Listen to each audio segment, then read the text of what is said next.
माशाल्लाह सर, ये आज जुम्मा बाजार में आपके भाई ने सेल लगा दी है। 55,000 वाला बकरा 38,000 रुपए का आपको देना है।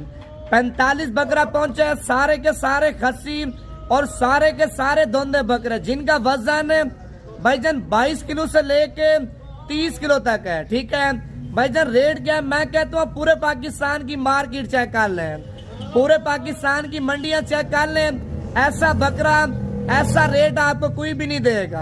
भाईजान लाहौर का रेट चेक कर लें, पंजाब के जितने भी शहरों में मंडियां लग रही हैं, आप जाके रेट सुने। भाईजान 45-50 हजार रुपए का आपको देंगे। 38,000 रुपए रेट निकाला है। मजीद भी आपके साथ कमी पेशी कर लेंगे। लोकेशन डेरा गाजी खान है, Jampur road, Shoriapur, Naveed goat farm. अगर आपको इनमें से कम चाहिए वो भी आपको देंगे। लाड़ पूरी का सौदा करना है भाईजान, मौके के ऊपर मोहब्बत हो जाएगी। ऑफर ईद तक